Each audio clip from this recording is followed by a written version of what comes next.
Hey everybody, welcome to Truth Be Told. Thanks very much for being here and for listening in. I really appreciate your time. If you have listened to this project for any length of time at all, you probably know that one thing that I love to talk about, love to study, and love to share with you, especially because I just find it so interesting, is Old Testament examples, objects, events, or people that typify and foretell the events of Jesus Christ's life. This is the study of typology, and I just find it absolutely fascinating. And not only do I find it like academically, literarily very interesting, but it actually does affect my view of God and my connection with Him in a way, because for a moment, I am amazed at His ability to work His will and His plan in the lives of people in such a precise way without infringing upon their free will, without like puppeteering them and making them do certain things, but in the way that He has His authors write scripture and in the way that they remember events, the things that they choose to do as they follow after Him just begin to make this picture that once we see Jesus Christ, we're like, oh, that's what that was kind of pointing to. That event, that person, that object, that particular weird set of scripture where it's like, I don't know why that happened, or that seemed out of context, or that seemed out of place, or why are they mentioning this thing here? Suddenly, when Jesus comes along, you're like, oh, it was all to reflect this thing that was coming in a more perfect and more awesome way. And it just makes me feel like God is in control, and this is something I academically know, but when you see examples of it, like, wow, He did not just send Jesus Christ onto the world scene, and then they kind of had to pivot and play it by ear as people did this or that. They had to react to things. No, they were in control the whole time. Everything He did was just so precise and so predicted in the things that they worked out throughout the Old Testament. And I just think that's a beautiful thing. It really makes me feel amazed by God and also comfortable in the fact that He really is in control and that His will absolutely is going to be accomplished. And that's a nice thing to reflect on. So I share this a lot, or examples of this a lot, because that's how it affects me. And the whole point of this podcast, this YouTube channel, is to impress upon you how awesome the Bible is, because so often it can feel difficult to study. We can feel very distant from it. We can feel that it's very cold, very academic, and it can be academic. It can be difficult. I'm not saying it's not a labor to study the Word, but when we see some of these things in here and are kind of training our brains to start seeing them, like we're looking at the Bible through the lens of what was God doing in the Old Testament that pointed to the events of the New Testament, I think we begin to get an appreciation for God and for His Word and how the book is laid out, the authors, and I just think that is really cool. So that's why I share this stuff. And it's important too because it is truly all over the Old Testament. There's a section after the resurrection of Christ where Jesus is with His disciples, and it says He explained to them the scriptures concerning Himself. This is not a 10-minute conversation where He points back to one psalm and says, you know that one you guys like to sing? Yeah, that was about me. Or, you know that one little tiny section in Isaiah that was about the suffering servant? Like that was me. No, like everything is about Jesus. The entire Old Testament pointed to Him in one way or another, or called out for Him as a perfect fulfillment of things that happened as shadows in the Old Testament. And it's just a really, really cool thing. So if I could overhear one conversation, like, man, that would definitely be in the contention, because I just think that's such an amazing thing that Jesus sat down and personally was like, look at this, like, this story, you've heard this forever, you've sung this psalm, this prophecy, you've debated the meaning of it and what it would look like. This was all about me. Let me show you how. I just think that's an amazing thing, and it is everywhere. It's all throughout the Old Testament. But one place that I always struggle and always have a little bit of a difficult time seeing where this is true is in the book of Judges. Every time I read Judges and I think, okay, how is this about Jesus? How does this prefigure His life and the events in it? How does this point to Him or call out for Him as a greater answer of something better? I really struggle in the book of Judges. This book is largely historical. There's a pattern in it called the Judges cycle where Israel, God's people, consistently forgets him over time and turns to sin and then falls into difficulty, and then God brings them back. It's just this constant cycle of like kind of testing God's patience. And there's very few people in there that are like, okay, like this is really an admirable guy. Of course, you're going to go throughout all scripture, and even the greatest of people are going to have flaws, right? Like some of the heroes of our faith, Abraham, Moses, like you could list all of them, but just none of them are perfect. They all do things that are like, okay, that wasn't God's will. That wasn't very good. But in the Judges, it seems like everybody is just really falling short, and even the good guys, even the judges, who we assume are supposed to be the good guys anyways, they just end up being a product of their times. And it's like they might be slightly better than some, but they're not like hero material in many cases. And this isn't to say that types of Christ have to be perfect, right? Because all of them fall short in some way. And this is by design, because they're all supposed to cry out for that greater fulfillment that happens in the person of Jesus. So if you had, let's say you took Abraham, right, and said, okay, how does this guy and the events of his life and the things he does and says prefigure what Christ would do? How is he kind of walking in the footsteps of Christ that are yet to be walked? Is kind of a weird way to put it, but I think that makes sense of it a little bit. We're always going to find places where it's like, he didn't do it there. But always in those moments where these people fall short, that's where we see the way in which Christ fulfills it in an even better way. So for example, like Job is a really cool example, I believe, of like a type of Christ, because he is called righteous and yet he suffers.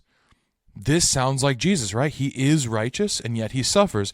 We know that Job is not as righteous as Christ, but within the context of the story, he's presented to us as a righteous person who is suffering not because of obedience or disobedience, but because of the will of God to basically show his sovereignty in this plane of existence in the world, right?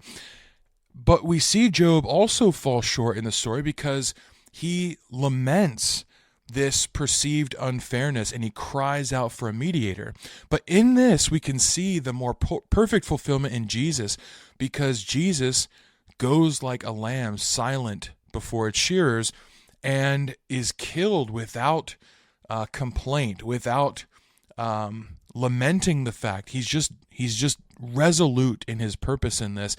And instead of crying out for a mediator or crying out at the injustice, he becomes the mediator between God and mankind. So it's a really cool thing. We see Job as this type, but in the place he falls short, it still points to Christ in a really cool way.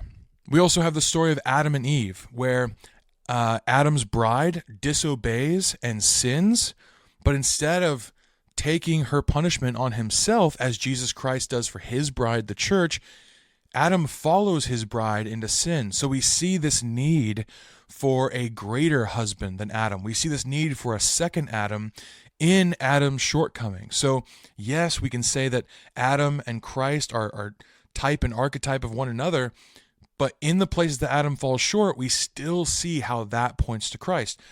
Abraham willingly offers Isaac, and Isaac appears to be willing in this sacrifice as well, but it's not supposed to be through Abraham and Isaac's obedience to sacrifice that God's greater plans are going to be accomplished. Instead, he says he will provide himself a lamb, and he will become that lamb. And so we see that Abraham and Isaac are a wonderful model of the Father and the Son entering into this sacrificial kind of dynamic. And we see Abraham and Isaac doing that same thing, but they're not the fulfillment of this thing. Still, we see God saying, I will yet provide myself a lamb for the sacrifice. And so in the inability of Abraham and Isaac to fulfill this, even though they were willing, like where Adam was not for Eve, even though they have this willingness, they are not able to take on that role like Christ is at a later date. But these examples, to me, feel so on the nose. I think we can't help but see the parallel if we're of a mind to see it. I think sometimes people have a difficulty with typology. They think, oh, you're kind of reaching a little bit, you're kind of stretching a little bit. But I think if you're thinking through the lens of storytelling and patterns, it becomes very easy to see. And once we realize that God did in fact have a plan all along, and we believe that he showed us that plan in pieces all along to show us, it's like if he never told us about it, then whenever he did, we'd be like, oh, okay, cool, that's what you're doing. But the fact that he showed us all along and we can look back at it and say, man, like his plan was intended. All of this was supposed to happen exactly as it did. And he showed us this by showing us that plan ahead of time. I just think that's incredible. But once we're of this mindset, I really think we can't unsee it. But Judges is a totally different story for me. Judges feels messy. I've heard for a while now, for example, in the Judges, about a parallel between Jesus and Samson. And every time this has been presented to me in a church message or in some YouTube video or podcast or whatever, I always think, yeah, okay, I see it, but it doesn't feel as good to me as some of these other ones, like Abraham, Adam, Job. There's something about it that's off, and I haven't really been able to quantify it, but I think the theory that I'm going to present today, I think makes the most sense of it. But let's go through this. Samson's story has a lot of symbolism that kind of reminds us of the symbolism in Jesus' own story. Samson sacrifices his own life to deliver Israel. Obvious parallel there between what he does and what Jesus does. Samson has a bride that brings about his downfall. Well, Jesus' own people are the ones that sinned and made it necessary for him to come and take that penalty of sin. So we are, in a way, responsible for the death of Christ. There's a bit of an odd, weird section in the middle of Samson's story where honey, which is a symbol of like life and vitality, is found inside of a lion's carcass, which is a symbol of death, and with the obvious imagery of the Lion of Judah, referring to the Messiah. So we see these like imagery things and symbolic things and type things and the events that occur. But it's really odd to me because Samson is not just an imperfect example of this Jesus pattern. He is actually an antithesis of this pattern at times. And this is what bothers me. He is not sanctifying his bride like Christ is. He is unwisely chasing after a Philistine woman, contrary to what God commands Israel to do. So he's set up as a judge, but nearly everything he does is like impetuous and stubborn and unlawful. He is not valiantly going to his unjust death. Instead, Samson kind of stupidly ends up in the hands of his enemies over and over and over again. It's like, come on, man, like you gotta figure this stuff out.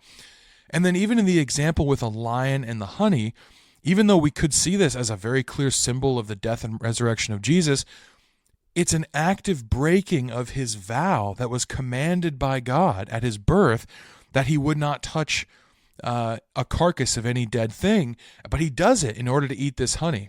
And so it's like everything he does that kind of maybe looks like Jesus also looks like the opposite in a weird way, also is unlawful, also is sinful, also is poor character and poor judgment, and these things don't look like Jesus to me at all.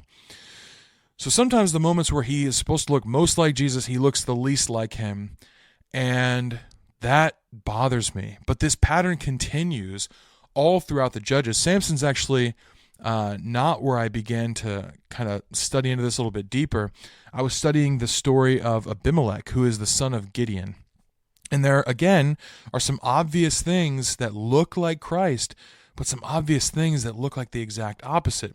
For example, he is the son of a concubine, which is not a legitimate wife of Gideon.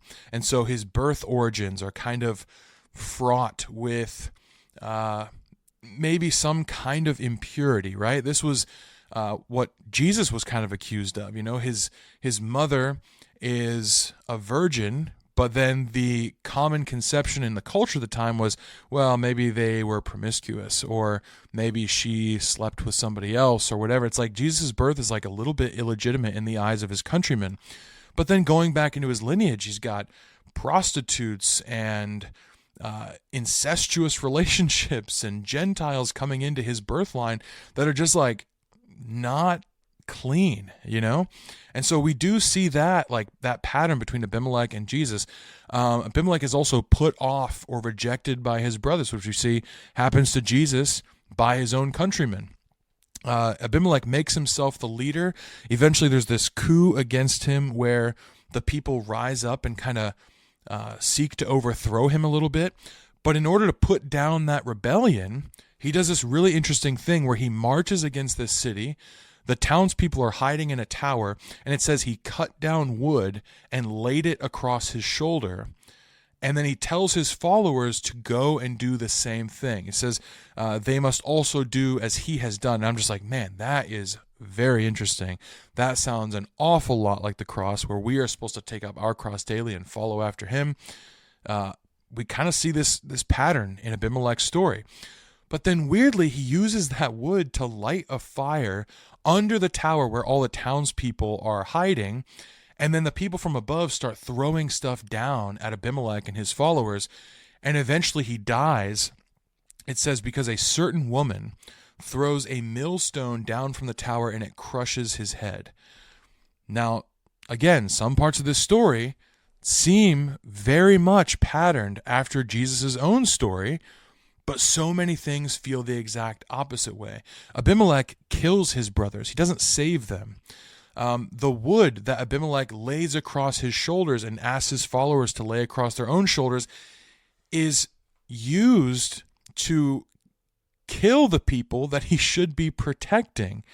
Now, it's true he's carrying this wood to the site of his death, just like Jesus carried his cross to the site of his death.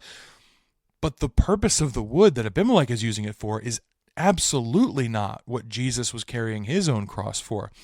And then additionally, we have this idea in Genesis 3, there's a prophecy about Messiah where it says that he will bruise the head of the serpent, and the serpent will bruise the heel of the seed of the woman. And so a mortal blow is dealt to the head of the serpent, but a bruising blow shall be dealt to the heel of the Messiah. Well, in this story of Abimelech, it's his head that is crushed. It's not his heel. He has a mortal wound inflicted upon him, and he dies from his head being crushed by this woman. So we have the woman motif, where it's like God's people often depicted as a woman, God's church depicted as a woman, being responsible for the death of the leader. That's us with Christ. But the crushing of the head is very much a symbol of the antithesis of Christ, the Satan.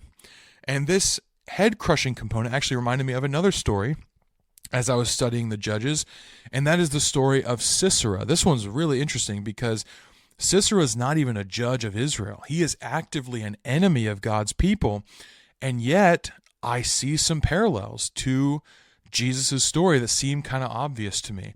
In the story of Sisera, he descends from his chariot, this place of power, and he finds this woman that he believes he can trust, but he's ultimately betrayed by that woman. Again, we see that same motif where the woman kills the person who has descended or who has come to them, right? Like you approach the woman kills you. That's kind of what happens in the Jesus story as well a little bit. But then Sisera is also stabbed in the head with a tent peg. So it's not that heel blow that happens, it's the death blow to the head, like we see with David and Goliath, where Goliath absolutely represents that seed of the serpent. So is Sisera kind of in the place of Jesus, where he sought refuge with people he should have trusted or could have trusted or believed were trustworthy, but instead they end up betraying him and killing him? Or is Sisera kind of in the place of the serpent from the Genesis 3 prophecy? I see evidence of both. But as I've been thinking about this the past few days, I have this theory that I think might make sense of many of the examples and stories from Judges, not just the ones we've looked at. And the answer is both are true. And maybe this shouldn't surprise us as much as it does. In 2 Corinthians 5, verse 21, Paul writes something that may hold a clue. He says, "For our sake he made him to be sin," him referring to Jesus Christ, "to be sin who knew no sin, so that in him we might become the righteousness of God." So at the cross, we have both sin and righteousness on full display. You have sin at full strength as it murders the Lamb of God, but you also have the love of God at full strength as it takes on that punishment for us. You have Jesus, who is God in the flesh, fulfilling the greatest part of God's plan, looking a lot like Satan winning. You have innocent, perfect Jesus taking on the disgusting and staining sin of the world. It wasn't just Jesus on the cross. We have to remember that. It was also the sin that he carried on it as well. In this way, the cross is the blow to the serpent's head. It is the place of Satan's defeat, but it is also the bruising of Messiah's heel at the exact same time. So we should expect to see both. So it's possible that in the book of Judges, where we see all these figures stepping into roles of judge or deliverer, or even as tools for God's judgment, in Sisera's case, we might be seeing patterns of what Jesus did for us on the cross, which has both elements, which has both God there and sin there. So it's important to remember that the cross is like the biggest battle between God and sin. Both are going to be present. It is where God is victorious over sin, but we shouldn't necessarily be surprised when in the, I guess I'll call it a pre-telling of this story, we see evidence of sin in that story as well. When we read the stories found in the book of Judges, it can feel a little bit messier than it should if we're expecting to only see a reflection of Jesus there. But just as Jesus Christ in himself was perfect, but took on imperfect sin at the same time in order to destroy it on the cross, individuals in the book of Judges may represent Christ in really fascinating and compelling ways, while also embodying the very thing that Jesus Christ defeated at the cross. And I think this view makes the stories in Judges that look a little bit messy actually become more perfect patterns of what Jesus Christ accomplished at the cross.